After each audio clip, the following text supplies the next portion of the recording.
Ces 2 derniers mois, il a été question, dans la presse, on n'a même parlé que de ça, de la chute de 2 régimes dictatoriaux en Afrique du Nord, à savoir dans un premier temps la Tunisie, Ben Ali est parti, et dans un deuxième temps, ça c'était au mois de janvier, et au mois de février, qui n'est pas encore terminé d'ailleurs, il y a eu la chute de Hosni Moubarak. Donc, exit ces 2 chefs d'État pour le moins autoritaires. Mais vous savez que ces révolutions, car il s'agit bien de révolutions dans les 2 cas, ont suscité et suscitent toujours beaucoup de remous dans les pays arabes. Depuis l'Atlantique, c'est-à-dire depuis le Maroc, jusqu'en Iran, qui lui n'est pas un pays arabe, puisque vous savez que les Perses ne parlent pas une langue indo-européenne. En tout cas, un pays musulman. Donc, il me paraît tout à fait judicieux d'étudier avec vous l'histoire d'un pays d'Afrique du Nord qui a des liens historiques avec nous. Non pas parce qu'il s'agit d'une ancienne colonie, le protectorat n'a d'ailleurs jamais été la colonie de qui que ce soit, c'était un protectorat de la France, mais le Maroc n'a jamais été une colonie. Mais surtout parce qu'il y a une communauté originaire du Maroc importante en Belgique, et vous savez que dans les grandes villes, en particulier dans la région dans laquelle nous nous trouvons, qu'il s'agisse de Charleroi ou de Bruxelles ou Mons, où les populations d'origine marocaine sont quand même assez nombreuses. Vous êtes de futurs professeurs et donc vous serez amenés un jour à rencontrer, sinon des classes entières issues de l'immigration, au moins des classes dans lesquelles vous trouverez un certain nombre d'élèves nord-africains. Mais je vous ai dit, en commençant, que des dictatures sont en train de tomber, pour l'instant, et on n'est peut-être pas au bout du compte. Vous avez entendu qu'il y a beaucoup de remous au Yémen, qu'il y en a même en Libye, il y en a au Liban, il y en a en Iran, il y en a en Algérie.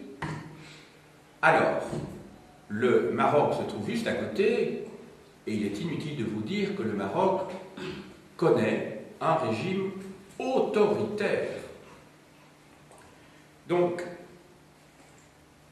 il s'agit de savoir comment, pourquoi ces pays arabes en sont arrivés à avoir des régimes de ce type. Pour cela, je vais remonter dans l'histoire d'un pays en particulier, donc celui qui se trouve tout à fait à l'ouest du Maghreb. Le Maghreb s'écrit comme ceci.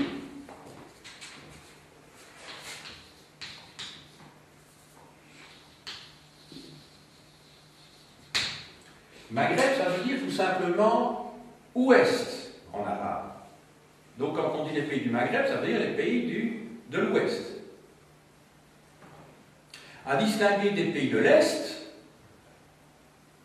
de l'islam, et les pays de l'Est, ce qu'on appelle le Meshteb, eh bien ces pays, c'est l'Égypte et le Moyen-Orient.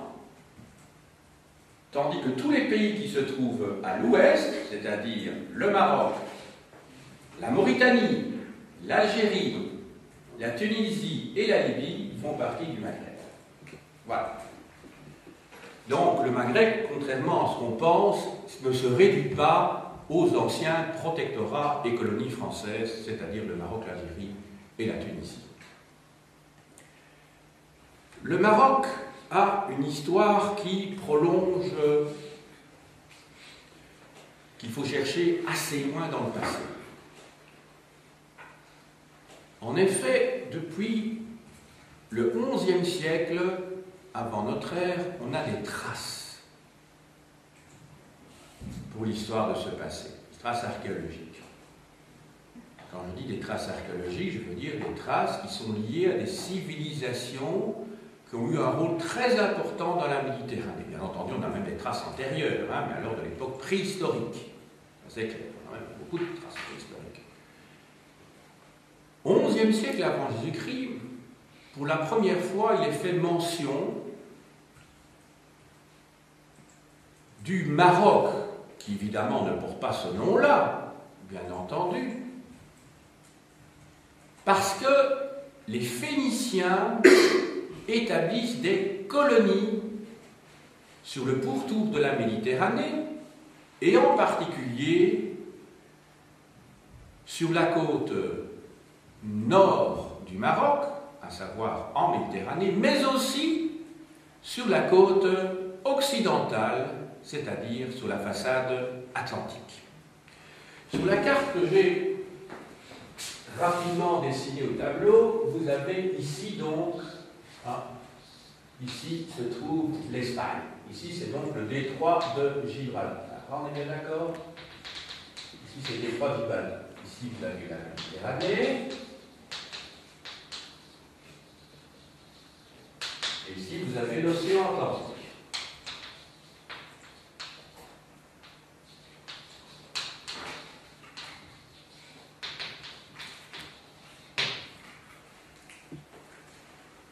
Donc, on a des traces anciennes qui remontent au XIe siècle de comptoirs phéniciens sur la côte méditerranéenne et sur la côte atlantique.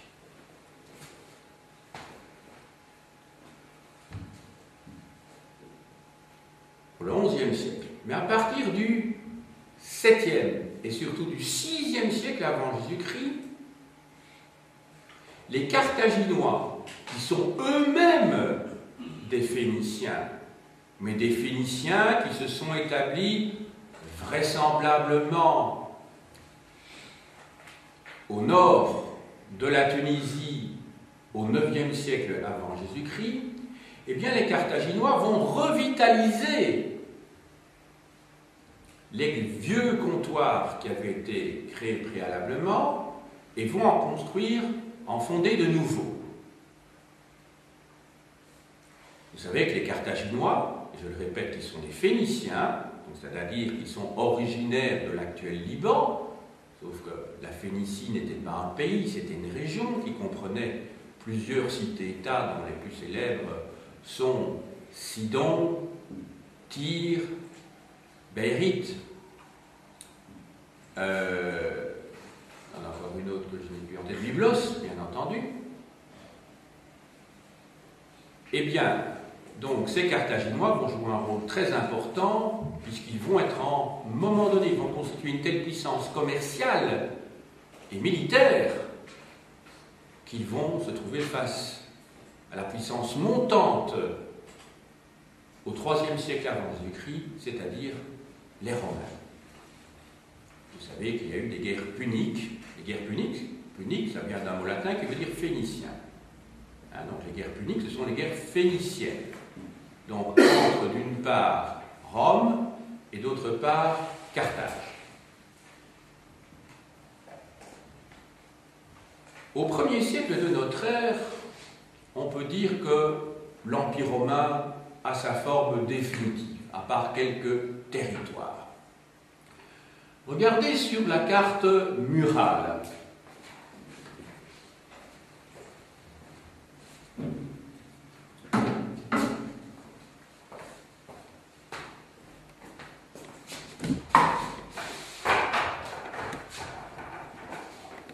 Vous voyez qu'ici, il y a une province romaine qui va être fondée par l'empereur Claude, donc au milieu du 1er siècle de notre ère.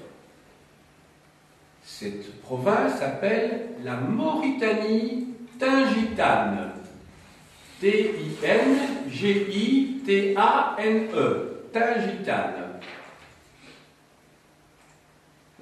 Voilà, la Mauritanie Tingitane.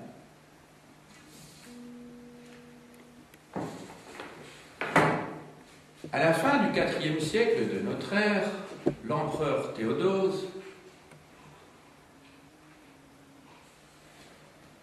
va diviser l'Empire en deux parties. Il y aura l'Empire romain d'Occident, dont fera partie justement l'actuel Maroc, et l'Empire romain d'Orient. Déjà à la fin du IIIe siècle de notre ère, l'empereur Dioclétien, qui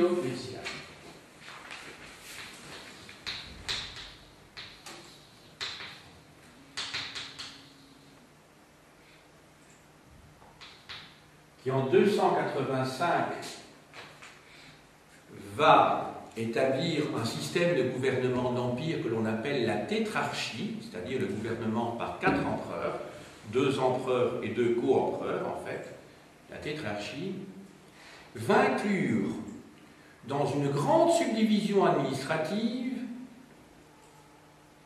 que l'on appelle un diocèse. Le mot est resté d'ailleurs dans la structure administrative de l'Église catholique, l'Espagne et le Maroc. Je dis bien le Maroc de l'époque romaine, c'est-à-dire le Maroc de l'époque romaine. Si vous regardez bien, si vous comparez cette carte-là avec celle-ci, la Mauritanie tingitane s'arrête ici. Ici, vous avez donc ce que l'on appelle le limès. Donc les Romains n'ont jamais été plus loin qu'ici. Toute cette partie-ci n'a jamais été sous la coupe des empereurs romains. Si je vous dis ceci, ce n'est pas sans intérêt, bien entendu. C'est que, je vous dis, l'Espagne et la partie septentrionale du Maroc font partie du même diocèse, donc de cette grande structure administrative. Ce n'est pas sans intérêt parce que, pendant une grande partie de l'histoire, l'Espagne, le destin de l'Espagne et du Maroc vont être liés. Ils seront intimement liés. Pendant longtemps, c'est la civilisation islamique qui va dominer l'Espagne. Autrement dit, c'est le sud qui va dominer le nord. Et c'est seulement alors, au XVIe siècle, que le rapport de force entre le nord et le sud va s'inverser, au point que c'est le nord qui va dominer le sud au moment de la reconquête. Je reviendrai là-dessus tout à l'heure, donc c'était simplement une introduction. Alors qu'est-il resté de l'époque romaine pour le Maroc? Tout d'abord un site archéologique que vous pouvez voir si vous partez en vacances là-bas, hein, c'est le site de Volubilis. D'ailleurs, c'est un clin d'œil, hein, mais il y a un centre culturel à Bruxelles qui se trouve à Woluwe-Saint-Pierre, Woluwe-Saint-Lambert, qui s'appelle Wolubilis, hein, avec un W, Wolubilis. Donc ici c'est Volubilis, V-O-L-U-B-I-L-I-S.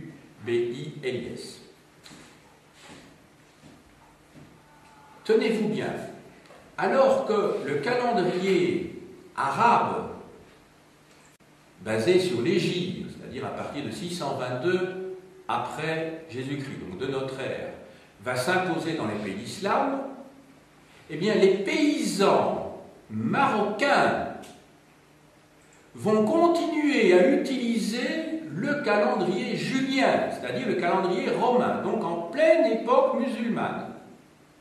Ils vont utiliser donc le calendrier, je dis bien, romain, julien.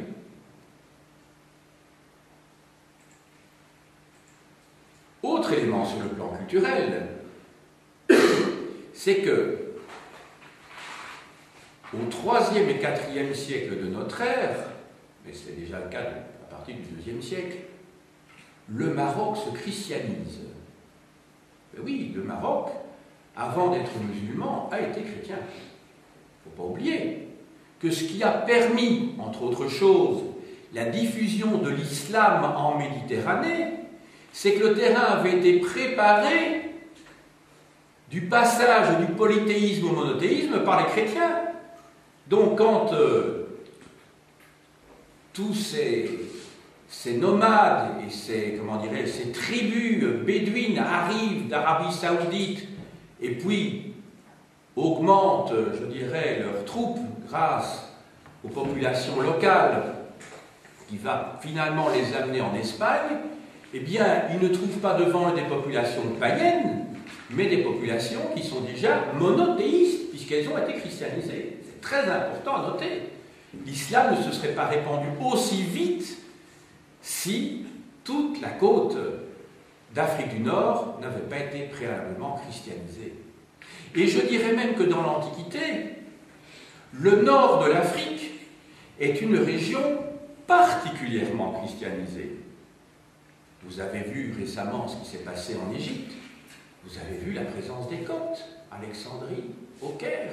Les Coptes, ce sont des chrétiens qui ont été parmi les premiers christianisés.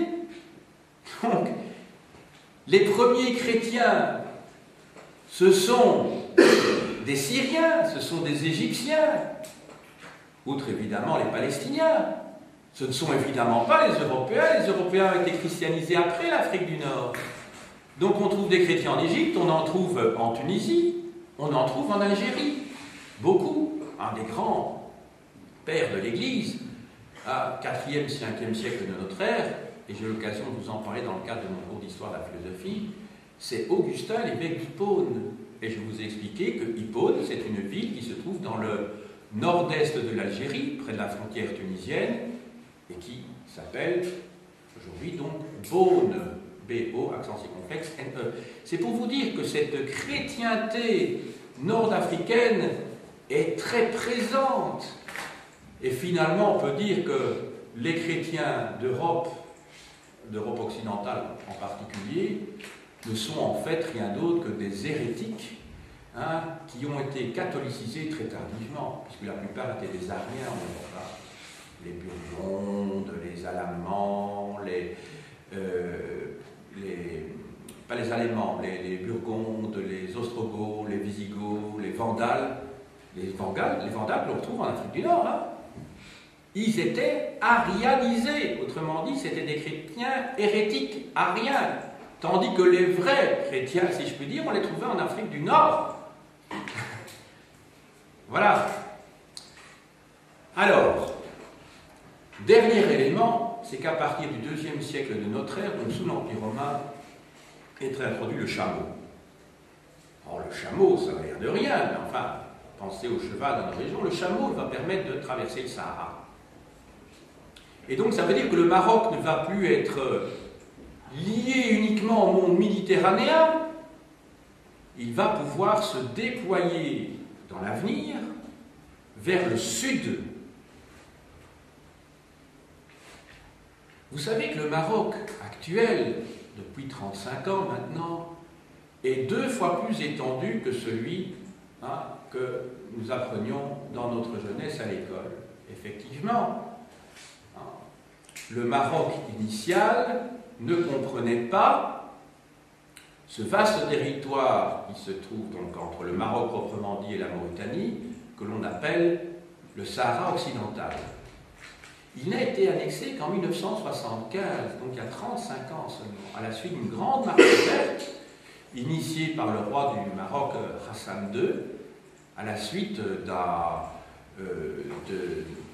de commentaires qui ont été faits par une commission de l'ONU et qui reconnaissaient des droits historiques du Maroc, au moins partiellement, sur cette région, alors que c'était une colonie espagnole. Mais comme en 1975, vous savez, Franco tombe, à ce moment-là, toutes les colonies espagnoles, les quelques colonies espagnoles qui restaient, il n'y en avait presque plus, évidemment. La Guinée espagnole et le Sahara occidental. L'Espagne a perdu toutes ses colonies au début du XIXe siècle ou à la fin du XIXe siècle. L'Amérique du Sud, l'Amérique centrale, le Mexique, tout ça c'est entre 1810 et 1823. Et Cuba et les Philippines, c'est en 1898. Donc, le chameau, très important, l'introduction du chameau à partir du IIe siècle, autrement dit, l'espace presque vital du Maroc va pouvoir se déployer vers le sud. Alors maintenant, on va passer évidemment à une époque essentielle dans l'histoire du Maroc, c'est l'époque islamique. Alors l'époque islamique, elle date, elle commence au 7e siècle de notre ère. Vous savez que Mahomet meurt en 632, à sa mort en 632, toute la péninsule arabique est conquise. Mahomet est à la fois un chef religieux mais aussi un chef politique. Il a 4 successeurs qu'on appelle les 4 califes qui règnent pendant la trentaine d'années qui succèdent, et puis il y a une première dynastie qui dure une centaine d'années, c'est la dynastie des Omeyyades, et la dynastie des Omeyyades va conquérir des territoires jusqu'en Espagne, en transitant bien entendu par le Maroc.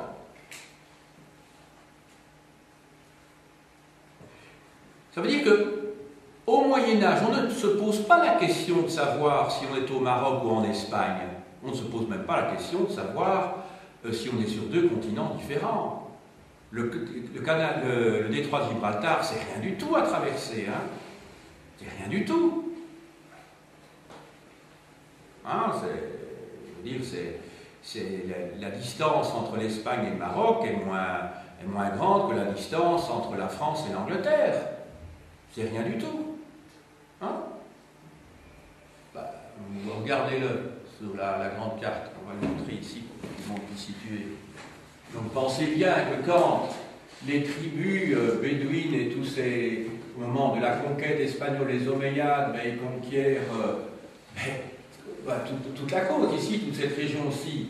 Et alors cette province qui dans l'Antiquité s'appelle l'Africa, c'est-à-dire la partie nord de la Tunisie, et qui a donné son nom à tout le continent, ils conquièrent la Numidie, les 2 Mauritanie ici, ça va. Et quand Tariq traverse le détroit, il arrive en Espagne, pour lui c'est une simple continuité, hein, c'est pas un autre continent, c'est pas un autre pays. N'oubliez pas qu'à l'époque, pendant longtemps, tout cela avait été réuni par l'Empire romain. Ensuite, il y avait les Vandales. Ce sont les mêmes Vandales qu'on trouvait dans le sud de l'Espagne qui ont donné son nom, comme je l'ai déjà indiqué, à ce territoire qu'on appelle El Andalus, c'est-à-dire l'Andalousie. Hein? Et les Vandales, ils avaient établi un royaume qui s'était formé également ici, qui avait été en Sicile. Donc, en fait, pour eux, il n'y a pas de problème. C'est une continuité tout à fait logique. C'est parce que nous avons l'habitude de voir des cartes, on dit ça c'est l'Europe, ça c'est l'Afrique. Mais pour eux, c'était rien du tout, hein, c'est un petit canal à traverser, hein, ceci. Qu'est-ce que c'est que le détroit de Gibraltar? Je ne dis pas que c'est si simple que ça, mais enfin, regardez la distance. Hein, quand vous voyez la Manche et quand vous voyez d'autre part le détroit de Gibraltar, donc aller en Espagne, c'était rien du tout. Et c'est ainsi que Tariq traverse le détroit de Gibraltar.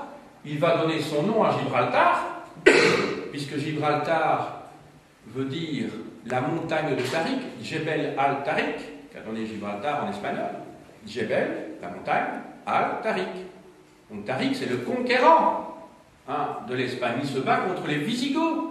Et les Visigoths vont donc être battus par je ne vais plus dire les Arabes maintenant, hein, ce sont ces peuples musulmans, parce qu'il n'y a pas seulement que des Arabes, là-dedans il y a des Berbères, ça s'est mélangé. Pensez bien que ce ne sont plus les mêmes Bédouins d'Arabie, ce ne sont pas les mêmes Bédouins que l'on trouvait en Arabie, qui se retrouvent évidemment en Espagne. Hein. Il y a des tas de populations qui ont été islamisées, qui se sont jointes évidemment aux Arabes, en particulier les Berbères.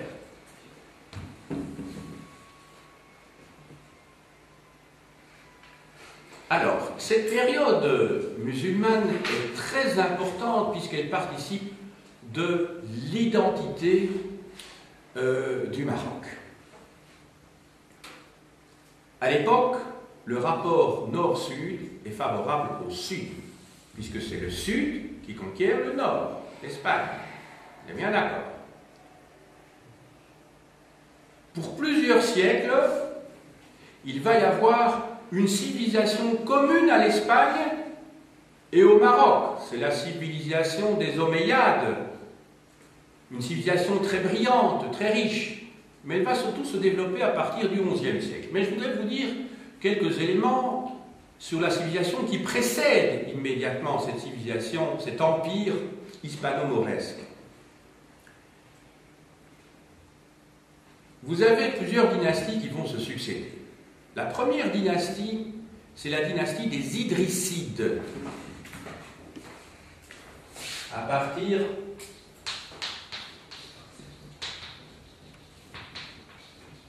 de la fin du 8e siècle.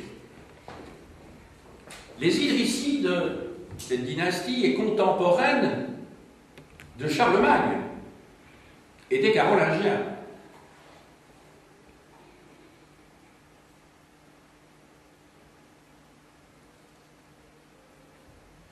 C'est à la fin du 8e siècle, début du 9e siècle, qu'est fondée la ville de Fès.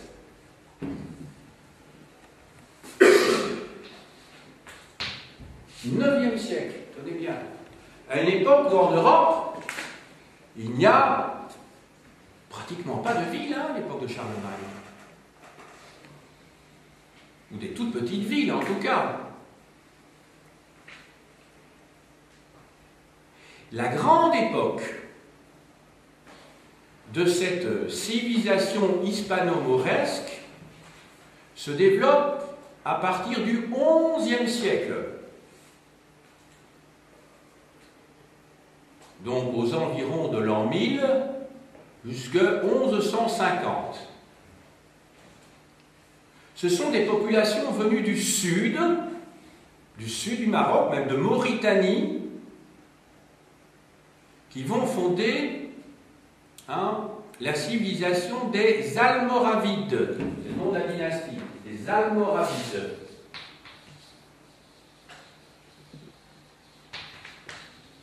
Les Almoravides. Pendant un siècle et demi, 11e siècle, première moitié du 12e.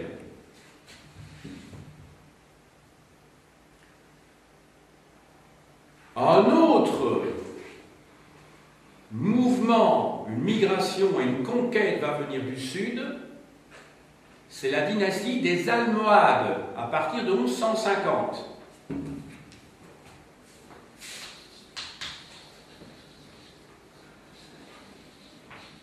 Les Almohades.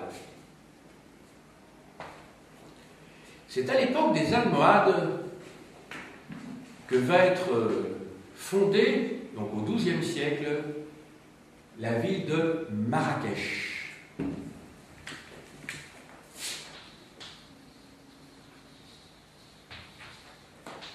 Marrakech. Et c'est au XIIe siècle également que va être construite la fameuse Koutoubia à Marrakech, la Koutoubia.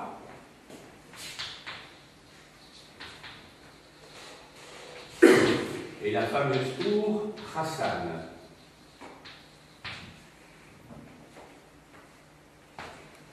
Que vous pouvez toujours visiter à l'heure actuelle.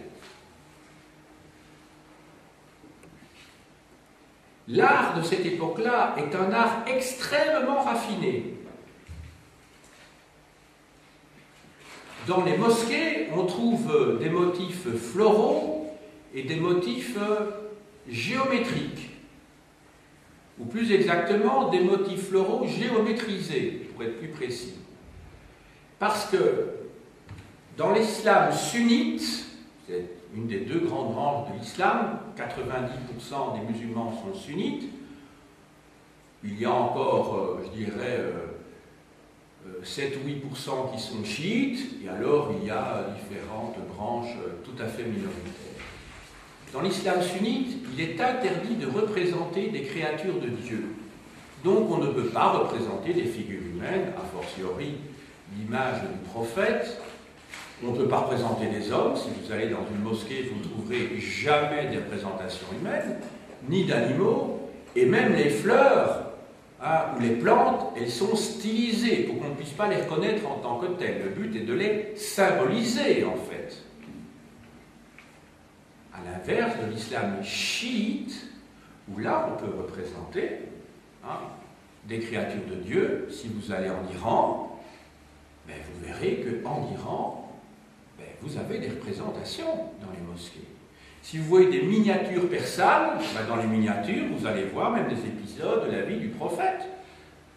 Il aura simplement un voile blanc devant le visage.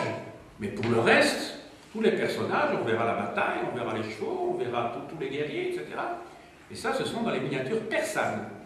C'est ce qu'on appelle donc l'islam chiite, que l'on trouve en Iran et que l'on trouve dans le sud de l'Irak. On le trouve aussi partiellement dans les Émirats arabes unis, dans le Golfe donc, et on le trouve également au Liban. Mais partout ailleurs, du Maroc à l'Indonésie, c'est l'islam sunnite qui domine, c'est-à-dire là où on ne peut pas représenter de figures humaines. Donc vous aurez dans les mosquées des mosaïques, des motifs divers, mais en tout cas pas de représentation. N'oubliez pas que les musulmans, ils ont une allergie contre tout ce qui est représenté. Pourquoi? Parce qu'en fait, qui crée? C'est Dieu. Et Dieu lui-même, on ne l'approche qu'avec énormément de précautions. On peut citer son nom, c'est Allah, comme vous savez. Alors que chez les Juifs, on n'ose pas même prononcer son nom. On ne peut pas dire Yahvé chez les Juifs, puisque le nom de Dieu est innommable. On ne peut même pas toucher la Torah. Donc ceux qui lisent la Torah, ils ont une sorte de sceptre avec une petite main en bout, un petit doigt. On ne peut même pas toucher la Torah, tellement le texte est sacré. Et on ne peut pas prononcer le nom de Dieu. On ne peut pas dire Yahvé, on va dire Adonai, par exemple, on peut dire Seigneur, des choses comme ça. Donc on trouve des doublets, des pseudonymes, si vous voulez. Mais chez les musulmans, qui sont les héritiers directs du judaïsme, on ne s'adresse à Dieu qu'avec une vénération absolue. Vous savez, dans le christianisme, on s'adresse même à Jésus, qui est quand même le Fils de Dieu, avec une certaine familiarité. On lui dit tu, c'est toi Seigneur, Jésus, etc., comme avec une certaine familiarité. Dans l'islam, pas du tout. Dieu, c'est un Dieu dont on a peur, que l'on respecte. D'ailleurs, être musulman signifie être soumis. Muslim, en arabe, ça veut dire soumis. Ça va? Alors, je vous parlais donc des Almohades. Alors, de très nombreuses dynasties vont se succéder. Il va y avoir, entre autres, les Mérinides, 14e, 15e siècle. Les Mérinides. Il y a encore bien d'autres dynasties. Pourquoi? Eh bien parce que le problème majeur qui se pose pour ces dynasties, c'est de pouvoir établir un pouvoir central. La première tentative de pouvoir central, c'est effectivement Idriss, deuxième moitié du 8e siècle de notre ère, qui parvient à établir un embryon de pouvoir central avec un conseil. Le conseil, c'est ce que nous appelons un gouvernement.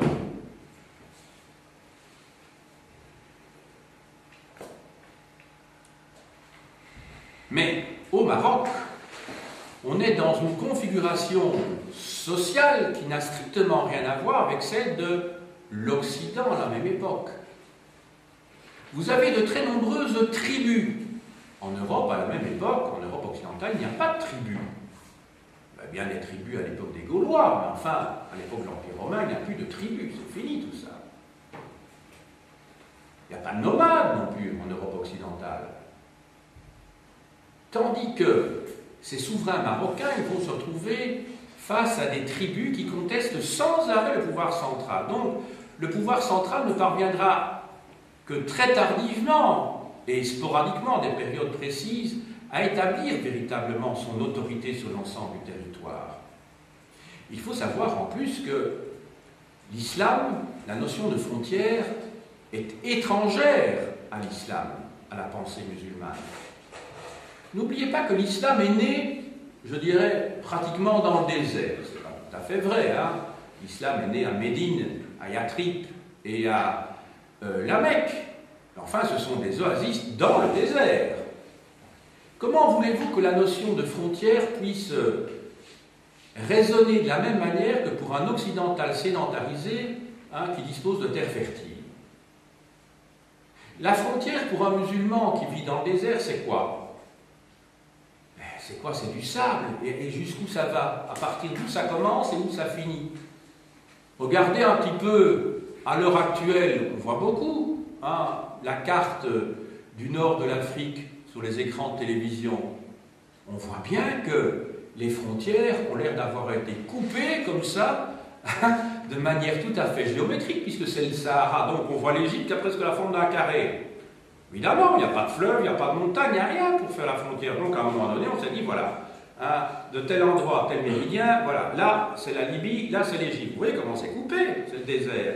Donc la notion de frontière ne renvoie pas à quelque chose qui est commun pour un sédentaire, là où il y a des terres et là où on doit se disputer pour la propriété au centimètre près. Chez nous, nous avons un cadastre, hein, et ça fait des tas de problèmes chez les juges de paix, hein, si vous mettez votre borne un mètre plus loin ou plus près dans votre jardin. Hein.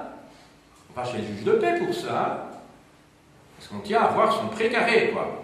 Tandis que quand vous êtes dans le désert, évidemment, ça commence à se poser des problèmes quand on a découvert du pétrole et du gaz. Ça a été autre chose. Hein. Parce que là, la propriété du sous-sol, ça devenait quelque chose d'important. Mais tant qu'on n'avait pas besoin de pétrole et tant qu'on n'avait pas besoin de gaz, et qu'on ne l'exploitait pas, hein, libre circulation. Hein. Pensez bien que les Touaregs, à l'heure actuelle, ils ne se posent pas la question.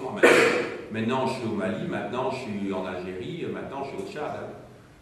Ils sont sur leur chameau, ils avancent. Hein, c'est leur seul problème, quoi. Hein. C'est le désert. Il y a du sable ou des pierres, hein, parce que le désert, ça peut être aussi des pierres. Hein.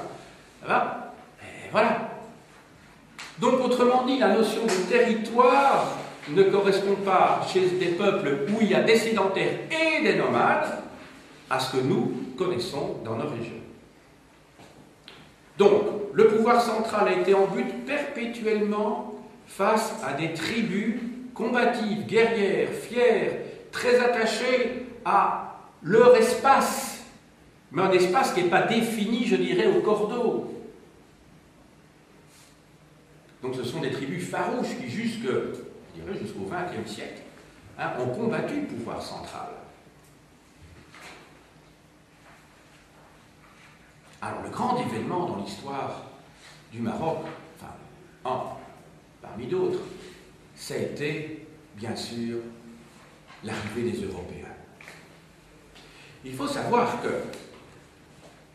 pendant plusieurs siècles, 5 siècles au moins, du XIe au XVe siècle, les petits royaumes chrétiens qui étaient parvenus à résister un petit peu comme Astérix, hein, face aux Romains, les petits royaumes chrétiens qui s'étaient établis dans le nord de la péninsule ibérique face aux musulmans, c'est-à-dire en Galice, le Portugal, les Asturies, le Léon, la Castille, l'Aragon, eh bien, tous ces petits royaumes vont progressivement reconquérir, hein, tous les territoires qui ont été perdus à l'époque visigothique, plusieurs siècles auparavant, donc au 7e siècle.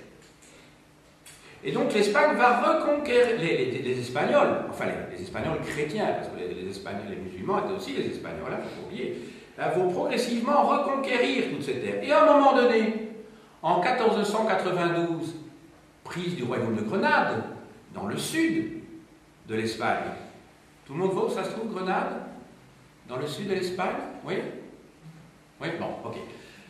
Alors, à un moment donné, les Espagnols et les Portugais ont reconquis toute la péninsule.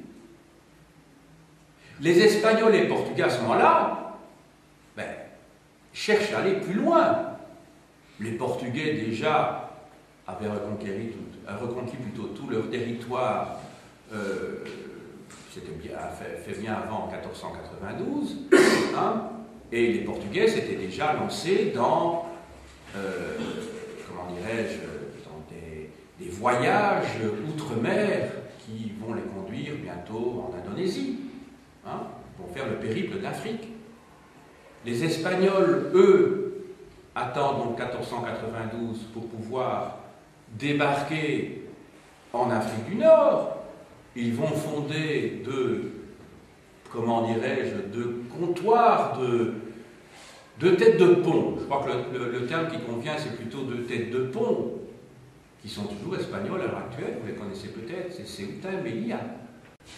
Ça se trouve sur le territoire d'Afrique du Nord, hein, et ça appartient à l'Espagne. Vous savez qu'il y a des tas de réfugiés africains qui arrivent là-bas, hein, Ceuta et Melilla, et qui veulent, une fois qu'ils ont passé les barbelés, parce qu'il y a des tas de barbelés là, une fois qu'ils ont passé les barbelés, ils sont sur le territoire de l'Union européenne, puisqu'ils sont en Espagne, alors qu'en fait c'est l'Afrique du Nord. Ça va? Eh bien les Portugais, de la même manière, eux, vont chercher à s'étendre dans ce que nous appelons le Maroc maintenant. Et c'est comme ça que, dans les années 1570, je crois que c'est en 1578, si mes souvenirs sont bons, le roi du Portugal, qui sauf erreur de ma part était le neveu du roi Philippe II d'Espagne, à savoir ici Don Sébastien, va lancer une expédition au Maroc où il va se faire battre. Et là, c'était l'arrêt, évidemment, de la menace chrétienne européenne en Afrique du Nord. Il meurt, c'est son oncle, donc Philippe II, qui va annexer le royaume du Portugal jusqu'en 1640 à l'Espagne.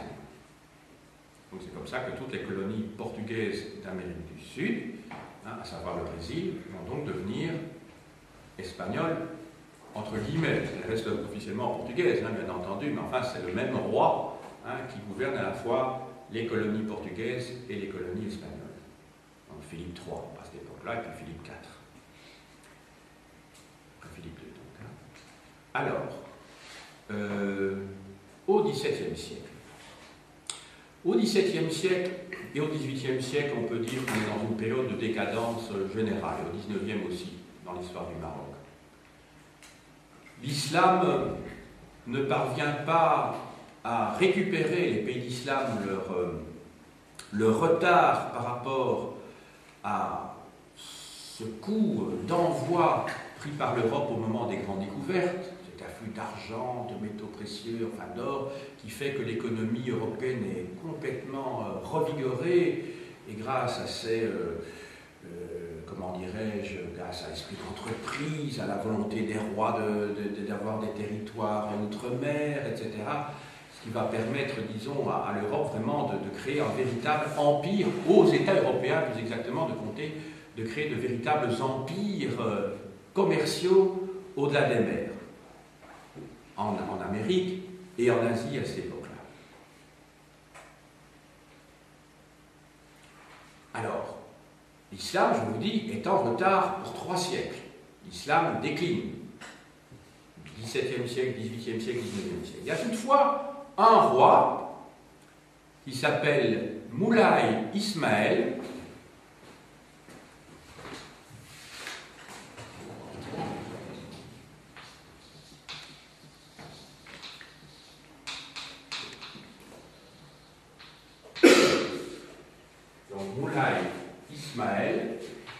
qui est pratiquement contemporain de Louis XIV. Donc il règne à partir des années 1670 jusqu'au début des années 1720.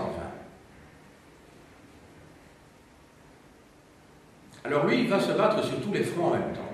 Il va se battre contre les chrétiens, il va se battre sur le plan extérieur également contre les Turcs, parce qu'il faut savoir que l'Empire ottoman couvre tout l'est de l'Empire du bassin méditerranéen, donc le sud-est de l'Europe, hein, depuis ce qu'on appellera plus tard la Yougoslavie, hein, depuis la Bosnie-Herzégovine, quoi. Hein, donc l'Albanie, la Macédoine, la Bulgarie, la Roumanie, tout ça est ottoman, hein, à l'époque qui nous intéresse ici, 17e et 18e siècle.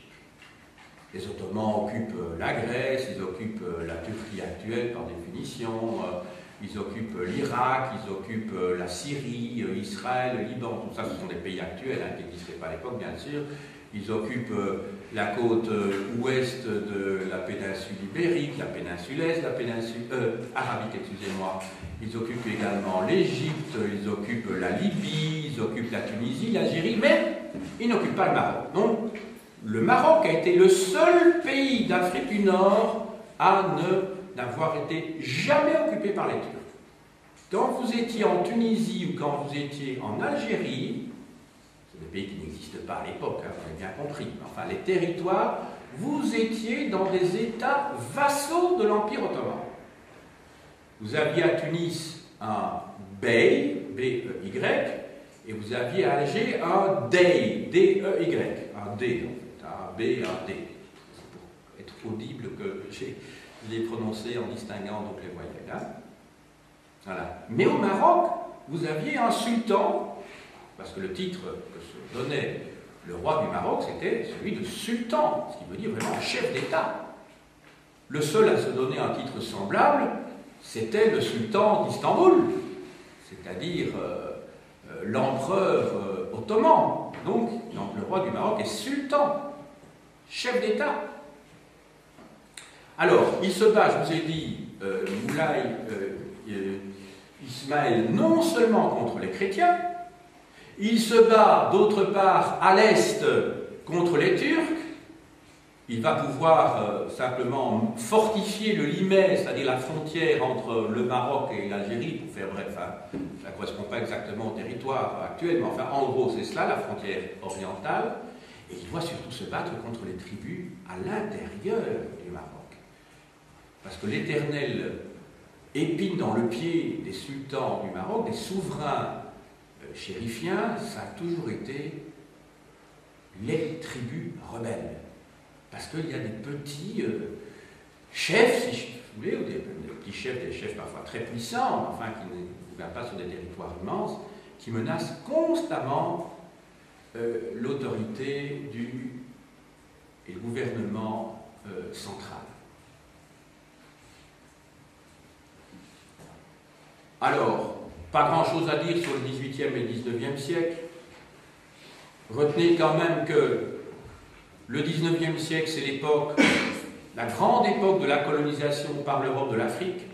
Donc, inévitablement, le Maroc va se trouver dans la tourmente. Je ne vous apprends pas rien en disant que c'est au XIXe siècle que l'Afrique noire en particulier va être l'objet de toutes les convoitises. Entre autres choses pour les fameuses matières premières, on les trouve. En 1885, il y aura la fameuse conférence de Berlin, lors de laquelle eh bien, le partage de l'Afrique par les puissances européennes va se réaliser. Il faut savoir aussi que la Méditerranée, qui était devenue une région sans beaucoup d'intérêt depuis le XVIe, XVIIe siècle, depuis le XVIIe siècle, surtout depuis que, je dirais, l'enjeu des puissances commerciales se trouvait dans l'Atlantique ou dans les mers chaudes. Les Anglais, les Hollandais, les Français, ce qui les intéressait, c'était pour les Français ou les Anglais les fourrures au Canada, c'était en Amérique, dans l'Amérique latine, c'était l'or, l'argent, puis le café, le coton, le cacao, le tabac, etc. Et c'était aussi les mers chaudes, c'est-à-dire le trafic dans l'océan Indien, et plus particulièrement, alors, du côté de l'Indonésie, le commerce des épices, bien sûr. La Méditerranée n'avait plus un enjeu particulièrement important, comme ça avait été le cas, je dirais, jusqu'au XVIe siècle, à l'époque où c'était Venise, puis Gênes, qui avait donné le haut du pavé.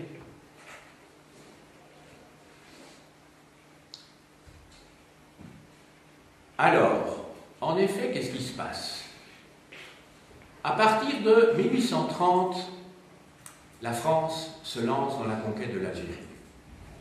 c'est le roi Charles X, le dernier des Bourbons, qui en juillet 1830 connaît une grande victoire donc, sur le Dey d'Alger.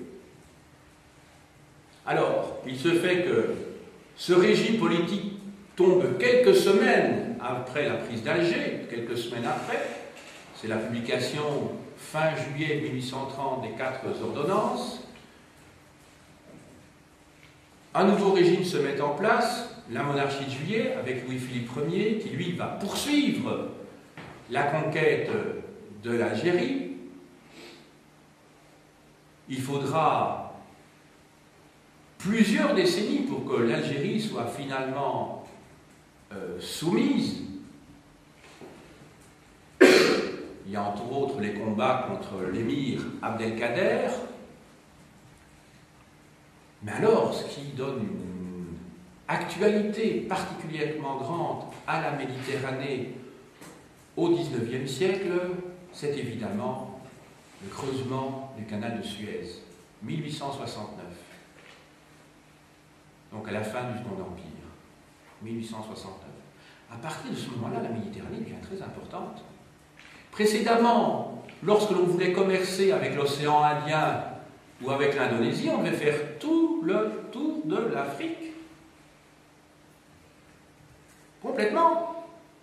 À partir du moment où on creuse le canal de Suez, eh bien, tous ces chargements qui viennent d'Indonésie, qui viennent d'Inde, qui viennent de Chine, mais ils vont passer par la mer Rouge, puis par le golfe de Suez, et enfin par le canal de Suez jusqu'à Port Saïd. Et puis alors, tous ces navires transitent par la Méditerranée à partir du dernier tiers du XIXe siècle. Donc la Méditerranée revêt un enjeu très important. Le Maroc, à cette époque-là, doit emprunter énormément parce que sa balance commerciale est déficitaire et le budget de l'État est tout à fait désastreux. Cela s'explique tout d'abord par la chute des matières premières, des prix des matières premières et en particulier des produits agricoles. Le Maroc, vu sa situation budgétaire, va devoir emprunter. Emprunter, ça veut dire quoi? Ça veut dire devenir dépendant. Et dépendant de qui? Des grandes puissances financières. Quelle est la grande puissance financière qui vient au secours de l'État marocain? C'est la France. En effet, en 1904, un consortium de banques avance des fonds tout à fait considérables au Maroc, mais vous savez que les banques ne prêtent pas dans un souci humanitaire, et que les banques, lorsqu'elles prêtent, elles peuvent avoir des garanties du remboursement de l'emprunt. Et donc, la France va envoyer des douaniers, si je puis dire, des contrôleurs français dans les ports marocains pour surveiller non seulement et prendre au passage la taxe qui va permettre de rembourser l'emprunt. Et c'est comme ça que, de fil en aiguille, de la dépendance économique, on va passer à la dépendance politique. Et en 1912, le protectorat français s'impose au Maroc. Je dis bien un protectorat. Quelle est la différence entre une colonie et un protectorat? Une colonie, c'est un territoire conquis par un pays qui a la mainmise économique, militaire, mais aussi politique. C'était le cas, par exemple, dans le courant du XXe siècle, de la Belgique sur le Congo. Quand vous étiez au Congo, vous étiez dans une colonie belge, c'est-à-dire que non seulement la Belgique exploitait toutes les ressources, et Dieu sait s'il y en avait au Congo, en particulier des ressources minières, mais pas seulement, il y avait le caoutchouc, entre autres choses. Mais les Belges avaient également la mainmise politique. Autrement dit, au Congo, il y avait des provinces dirigées par des gouverneurs, et il y avait un gouverneur général qui représentait l'État belge. Donc vous étiez, quelque part, pas en Belgique, mais dans une annexe de la Belgique. Dans le cas d'un protectorat, ce n'est pas la même chose. La France avait en Afrique du Nord 2 protectorats. L'un au Maroc, l'autre en Tunisie. L'Algérie, c'est un cas à part. Dans le nord de l'Algérie avaient été établis 3 départements. Oran, l'Oranais, alors le Constantinois, chef-lieu Constantine, et l'Algérois, capitale Alger. Ils n'étaient considérés comme colonies que les territoires du sud, et en particulier le Sahara. Mais donc toute la région riche, je dirais à 200 km des terres, de la mer, mais là c'était des départements où résidaient de très nombreux Français, qui avaient d'ailleurs établi leur tente, si je puis dire, leur maison, qui avaient construit leur maison, qui vont s'y établir pour plusieurs générations. Et là, vous étiez dans des départements français. Donc, quand vous étiez à Alger, vous étiez en France, vous n'étiez pas dans une colonie. La colonie algérienne commençait au sud des 3 départements français. Donc, vous étiez en France. C'est pour ça qu'il y a eu une guerre civile, vécue comme une guerre civile, évidemment, pour les Français qui résidaient là entre 1954 et 1962. Pour eux, c'était leur pays, l'Algérie. C'était simplement, quand vous étiez dans le sud, du côté des Bédouins, là, vous étiez dans une colonie française. Le nord, c'était la France. Dans le cas du Maroc, c'est le résident, c'est plutôt le général Lyautey qui va être désigné comme résident de la France, résident général. Le rôle du résident général, en fait, est celui d'un gouverneur général, mais un petit peu particulier, puisqu'il n'y a pas de dépendance politique officielle directe. Le sultan, au Maroc, est à la fois chef religieux et chef politique. Comment dit, c'est un calife. Il est commandeur des croyants. Sauf erreur de ma part, l'actuel roi du Maroc est toujours commandeur des croyants. Donc il est à la fois roi et pape, si vous voulez, je dirais chez vous. Donc, il a les 2 fonctions. Et d'après l'accord qui est signé et imposé au Maroc par la France, le roi du Maroc, donc le sultan, transmet ses pouvoirs temporels, c'est-à-dire ses pouvoirs politiques, au résident général. Donc, ça veut dire que toute l'administration, tout ce qui concerne la défense et tout ce qui concerne les affaires étrangères, tous ces secteurs sont de la compétence de Paris, enfin, du résident général qui prend ses ordres à Paris. En France, à l'époque, on est sous la Troisième République. Dès 1912, il y a un afflux de citoyens français qui arrivent au Maroc. Donc avant la Première Guerre mondiale, il y a déjà plus de 60 000 Français et étrangers. On trouve également d'autres ressortissants, des ressortissants d'autres nations européennes à ce moment-là. Il faut savoir que la plus grande partie du Maroc est protectorat français, mais qu'il y a à côté de cela 2 parties du Maroc qui ne dépendent pas directement de la France. Alors, je vous les montre au tableau. C'est tout d'abord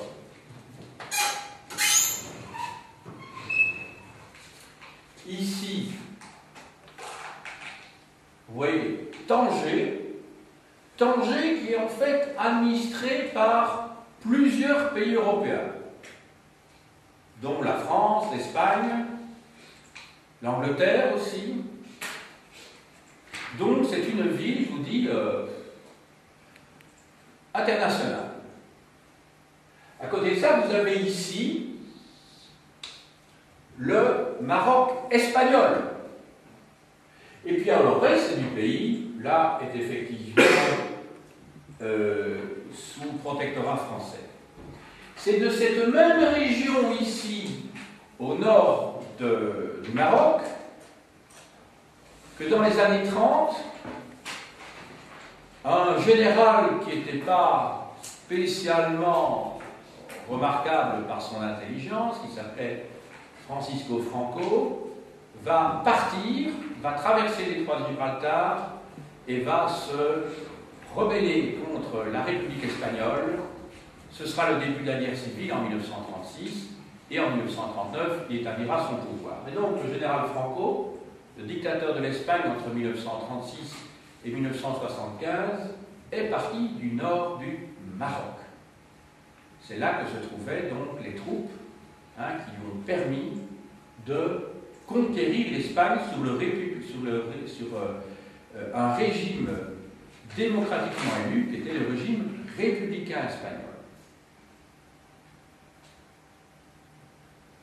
Alors, dans les années 1920 et suivantes, la partie septentrionale du Maroc, ce qui apparaît au tableau, vous le voyez comme étant le Rif.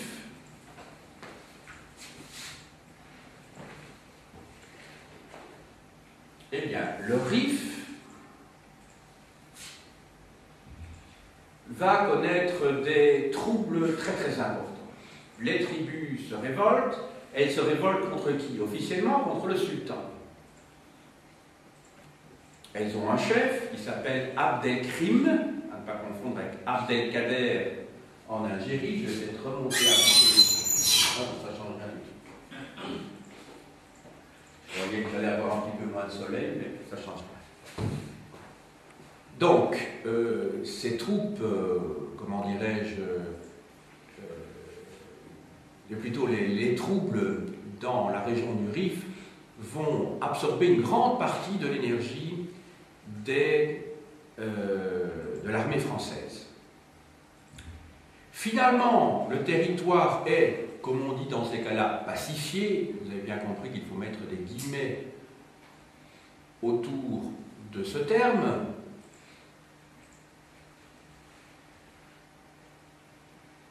Et le sultan se trouve enfin, mais je vous ai dit que son pouvoir est quand même très limité, se trouve enfin devant un territoire unifié. Paradoxalement, c'est la colonisation française ou le protectorat français qui va permettre l'unification du Maroc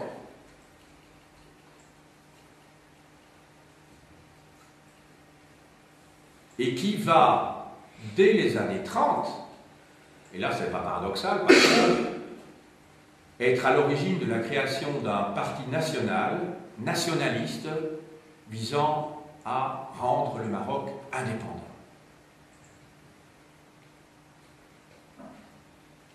Pendant les années de guerre, la situation du Maroc est la suivante.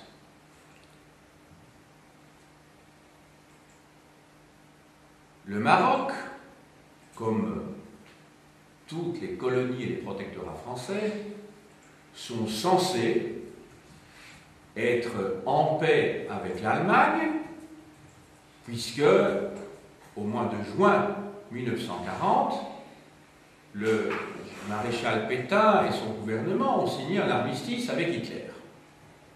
Ils ont établi donc le fameux régime de Vichy, une petite ville d'eau donc dans le centre de la France.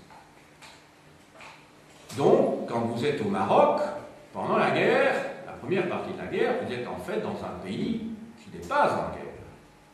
Mais en novembre 1942, qu'est-ce qui se passe? C'est le débarquement des Anglais, des Américains en Afrique du Nord, et là, la situation va changer. Parce que l'armée française, au Maroc et en Algérie, puisqu'elle dépendait de Vichy, aurait dû empêcher les Anglais et les Américains de débarquer en Afrique du Nord. Or, après quelques échauffourées très rapides, eh bien, les Anglais et les Américains ont pu débarquer. Et ils ont été accueillis avec beaucoup de bienveillance et même avec joie par les Français qui étaient présents. Alors, certains Marocains, comme d'ailleurs certains Tunisiens, ont joué à cette époque-là la carte, au début de la guerre, des Allemands, en disant c'est eux qui vont gagner la guerre, et puis très rapidement ils se sont rendus compte que le vent tournait, qu'il valait mieux être du côté des Américains, et du bon côté.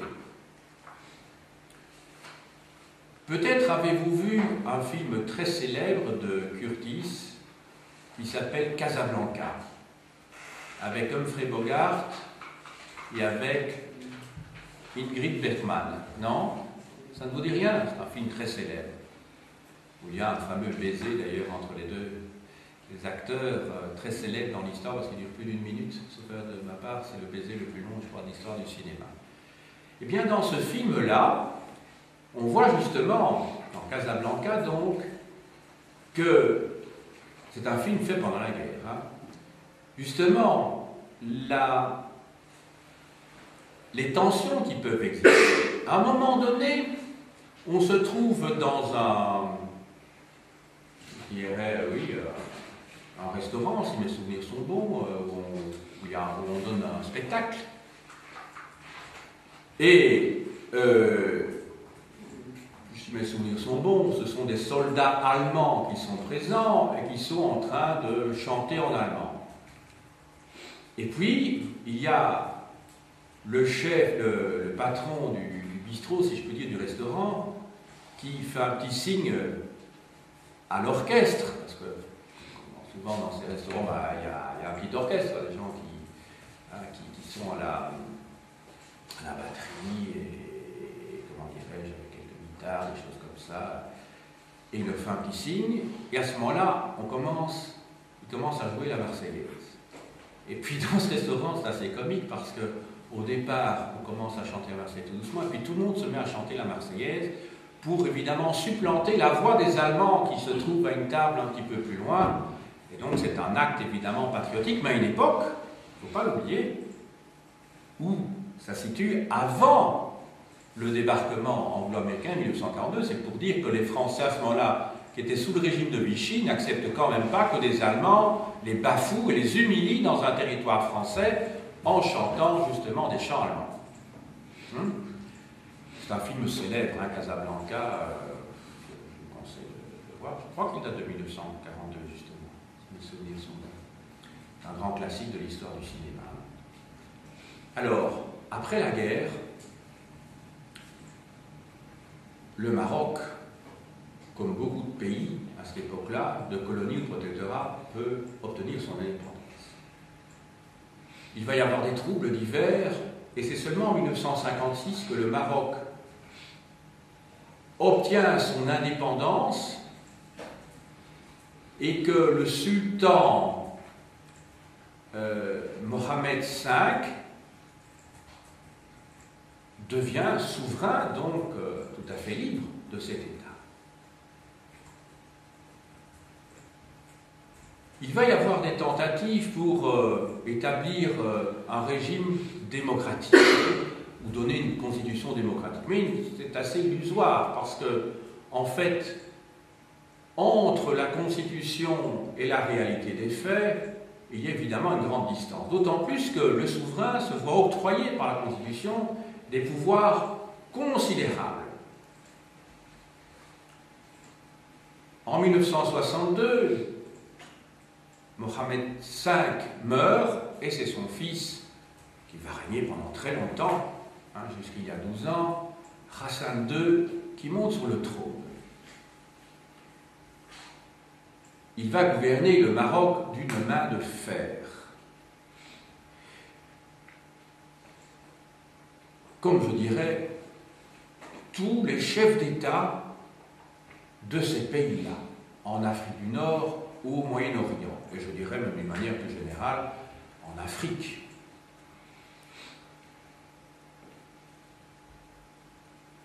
Il va parvenir à rassembler autour de sa personne les Marocains. Il va y avoir un véritable consensus lorsque, je vous l'expliquais en début de mon exposé, lorsqu'en 1975, une commission de l'ONU va reconnaître les droits historiques, au moins partiellement, du Maroc sur le Sahara occidental, qui jusqu'alors était une colonie espagnole. C'était le Rio de Oro, c'est-à-dire la rivière de l'or, littéralement. Une marche de 350 000 Marocains va déferler sur le sud, c'est-à-dire sur le Sahara occidental, pour en prendre possession.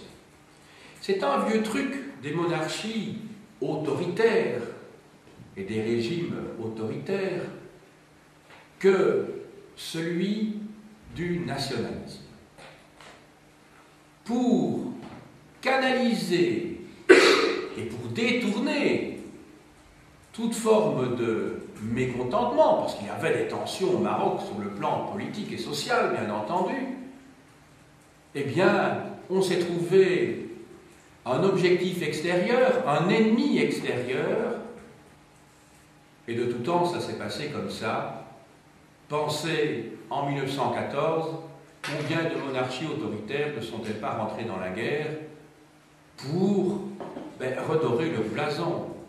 Pensez entre autres à l'empire des Tsars.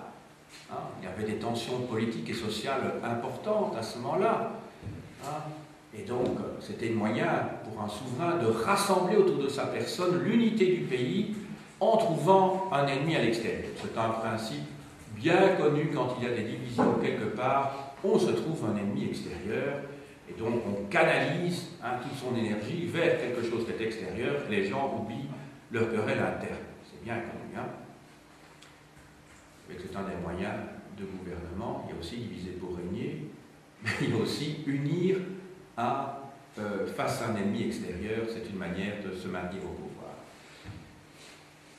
Sous Hassan II, et encore maintenant d'ailleurs, même si ça s'est beaucoup démocratisé depuis 12 ans, enfin, ça s'est démocratisé beaucoup, c'est beaucoup dire, mais enfin, par rapport à Hassan II, il y a quand même un progrès. Il y avait, et il y a toujours, hélas, donc des prisons où l'on torture, des prisons épouvantables, hein, qui sont en bordure du désert, hein, et où il vaut mieux ne pas se retrouver, comme dans la plupart des pays de cette région. Peut-être qu'en Tunisie aussi, en Algérie, en Libye, il vaut mieux pas essayer du tout, là. Hein, en Égypte, ça existait aussi.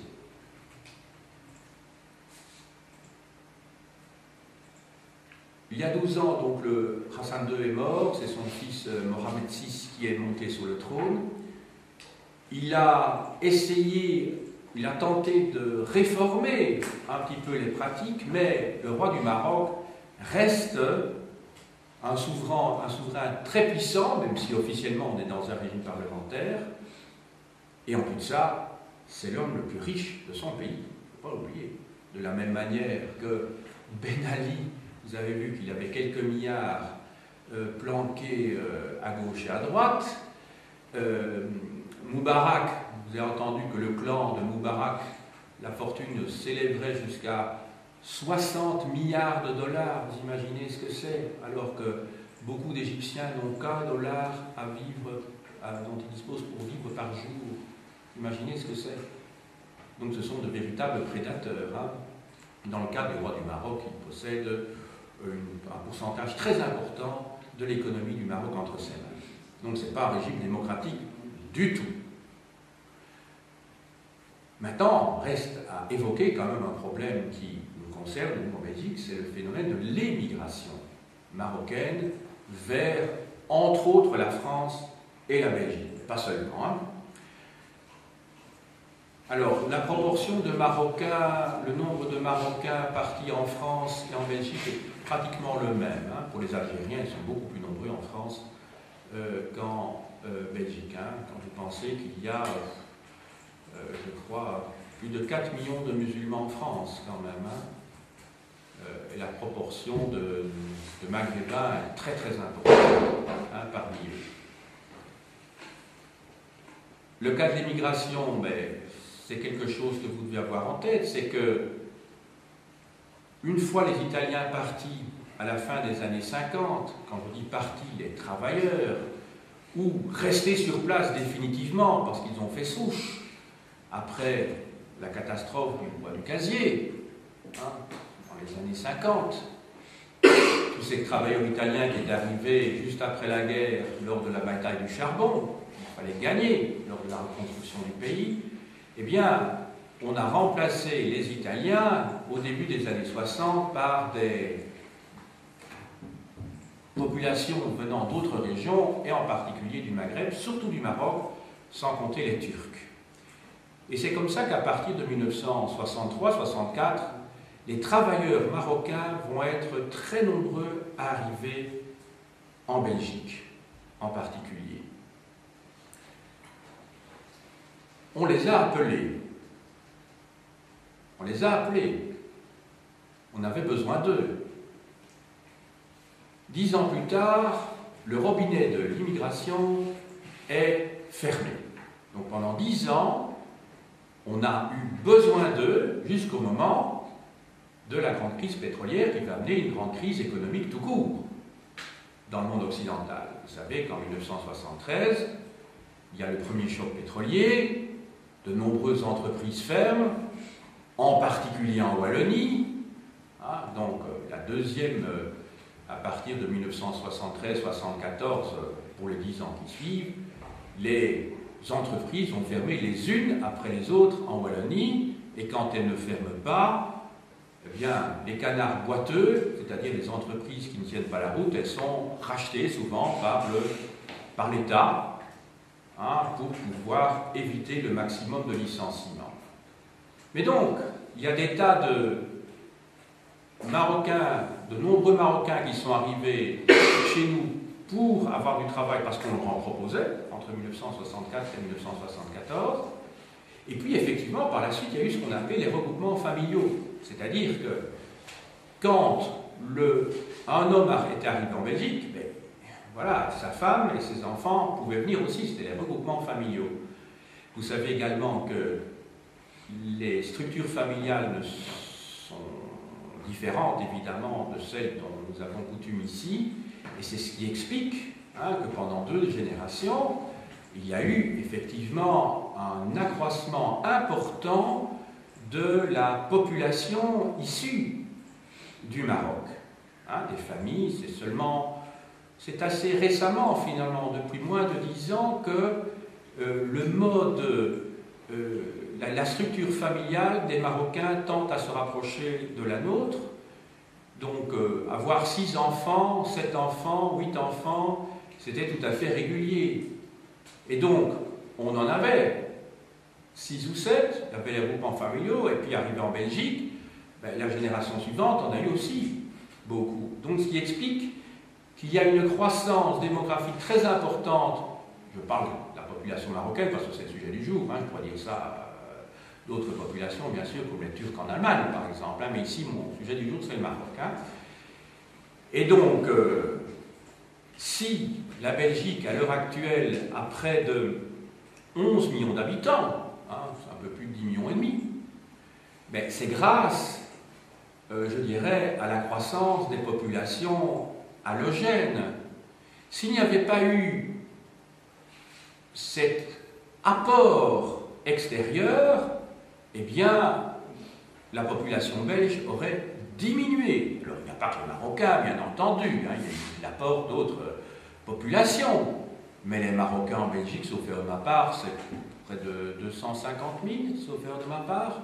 Enfin, maintenant, c'est très difficile à calculer, puisque vous savez que la naturalisation se fait automatiquement à la naissance si vous êtes né en Belgique. Hein, pour ceux qui ne sont pas nés en Belgique, vous avez le choix à 18 ans, donc il devient de plus en plus difficile de savoir qui est issu de l'immigration, puisque la plupart des jeunes issus de l'immigration marocaine en Belgique, ils sont belges. Ils sont belges, tout simplement. Donc dans les registres, ils sont belges, ils n'apparaissent plus comme étrangers. Donc c'est pour ça que c'est difficile, évidemment, de quantifier ça précisément dans le cadre de statistiques. Alors, voilà, je crois que je vous ai dit l'essentiel. Un jour,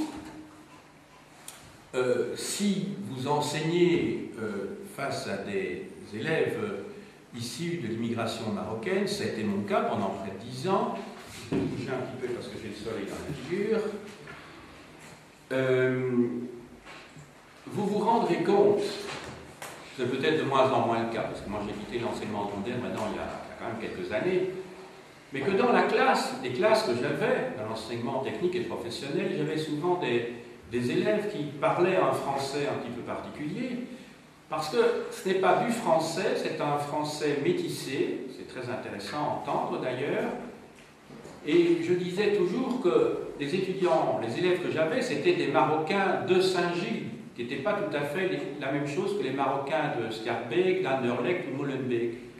En effet, quand on voit, il y a des géographes, des spécialistes de géographie urbaine, qui ont essayé de voir quels étaient les quartiers que connaissaient les populations des différentes communes, eh bien, c'est très intéressant de voir quelles sont les stations de métro connues par les uns et par les autres. Ceux qui habitent dans les beaux quartiers, Auderghem, Uccle, Woluwe-Saint-Pierre, Woluwe-Saint-Lambert, etc., connaissent certaines lignes de métro et pas d'autres. Et quand on voyait pour les étudiants marocains, mais ils connaissaient surtout leur commune à fond, et certains quartiers qui n'étaient pas du tout fréquentés par les Belges de souche. Hein. C'est un petit peu idiot ce genre de catégorie, mais enfin, il faut bien leur donner une dénomination. Et donc, en fait, moi j'ai été plusieurs fois en excursion dans des endroits d'Ussel où certains de mes élèves n'avaient jamais été. Ils n'avaient jamais, par exemple, été dans le centre. Oui, ils connaissaient peut-être la place Saint-Nécens, la gare du Midi, tout cela. Mais la région du quartier du Parlement, du Palais Royal, ils ne connaissaient pas du tout. Et c'est intéressant de voir pourquoi les gens se fixent des barrages ou ne vont pas au-delà d'un certain périmètre. Quelle est la part de l'inconscient, des interdits sociaux, etc. Ça, c'est autre chose. Voilà. Mais dans mes classes, alors quand on parle français, je disais, mais pourquoi vous parlez français alors qu'en fait votre langue, parce que chez eux, à domicile, ils ne parlaient pas français. Entendons-nous bien. À l'époque, maintenant, ce n'était plus le cas. Je pense, on est la troisième génération. Mais en tout cas, à l'époque, on parlait notre langue. Mais parce que, suivant que vous habitiez dans le Rif, dans les différentes vallées du Rif, c'est-à-dire dans la montagne, ou dans l'Atlas, vous voyez l'Atlas ici, moyen Atlas, l'autre Atlas, l'anti-Atlas, ou suivant que vous habitiez sur les côtes ou dans les plaines, Tanger, Rabat, Casablanca, Agadir, ou dans les plaines, parce qu'ici ça ne se voit pas bien, ici c'est très montagneux, et alors vous avez ici un certain nombre de fleuves. Hein. Et donc vous aviez ici, donc dans ces régions de plaine, c'est ici que se sont établis les Arabes. Les Arabes se sont établis sur les côtes, dans les régions de plaine, également sur les plateaux. Mais dans les régions montagneuses, ce sont des Berbères. Et les Berbères ne parlent pas la même langue que les Arabes. Et donc pour qu'un Arabe et un Berbère puissent se comprendre, ils doivent parler en français. C'est un petit peu comme les Flamands et les Wallons, hein. Les francophones, donc c'est pas la même langue. Et suivant la région du Rif d'où vous provenez, vous ne parlez pas le même dialecte berbère. Les Berbères, en fait, c'est ce grand groupe qui comprend entre autres les Kabyles, hein, la région de Tizi Ouzou, là, la Grande Kabylie en Algérie. C'est ces peuples qui étaient là avant l'arrivée des Arabes. Voilà. Alors pour terminer, peut-être quelques notions de géographie. Hein. Vous avez ici donc un arc qui est celui du Rif, ici. Vous avez l'Atlas, ici il y a une simple passe où l'on puisse passer du Maroc vers l'Algérie, simplement ici. Donc le Maroc est très isolé, et c'est ce qui explique que les Turcs n'ont jamais été dans cette région-là. Donc toute cette région-ci a été très isolée, c'est l'extrême occident pour les Arabes, pour les musulmans. Je vous ai indiqué quand même la Moulouya ici, c'est un fleuve célèbre. Vous avez ici la vallée du Ségou. Alors, vous avez ces chaînes de montagnes ici. Alors, c'est ce qui fait que le Maroc n'est pas un pays tout à fait comme les autres pays du Maghreb, vous avez ici des pluies, vous avez des montagnes qui retiennent l'humidité, donc vous avez de nombreux fleuves qui vont vers la mer. En termes de climat, qu'est-ce que vous avez? Eh bien, vous avez en fait deux grandes saisons au Maroc. Vous avez une saison froide qui correspond à notre hiver, vous avez une saison très chaude en été, mais vous n'avez pratiquement pas de printemps et vous n'avez pratiquement pas d'automne. Il pleut en général à la fin d'automne, donc novembre-décembre, et il se remet à pleuvoir, parfois même fortement, en février-mars. Le mois de janvier est souvent très beau. Donc, le moment idéal pour partir au Maroc, c'est peut-être le mois de janvier. Parce que si vous partez en été, alors je ne vous dis pas, hein, il faut se prémunir. Pour ceux qui ont des problèmes, souvenez-vous du capitaine Haddock dans le Crabe au Prince d'Or, ça vous dit peut-être quelque chose. À un moment donné, il a tellement soif, il voit Tintin qui sort d'une dune, qui a sa tête qui sort, il voit qu'il y a une bouteille de vin, et ça vous rappelle peut-être quelque chose. Voilà. Bon. Je vous montre quelques livres. Alors, tout d'abord, sur l'ensemble d'histoire du Maghreb, peuple et civilisation, sous la direction de Camille et Yves Lacoste, qui est un excellent géographe, à la découverte. Un ouvrage excellent, mais c'est l'ensemble du Maghreb, c'est pas seulement le Maroc. Alors, un livre plus difficile, là, c'est celui de Jacques Berck, qui enseignait au Collège de France, L'intérieur du Maghreb, 15e, 19e siècle, aux éditions Gallimard. De Lucet de Valency, le Maghreb avant la prise d'Alger, en question d'histoire, Flammarion. C'est très intelligent, c'est pas très épais, mais vous avez l'économie, la société, l'agriculture, etc. Donc avant 1830, puisque la prise d'Alger c'est 1830, à l'époque de Charles X. Alors de Pierre Bourdieu, le grand sociologue, la domination masculine, en fait, ça concerne les rapports entre les genres, justement, dans le Maghreb.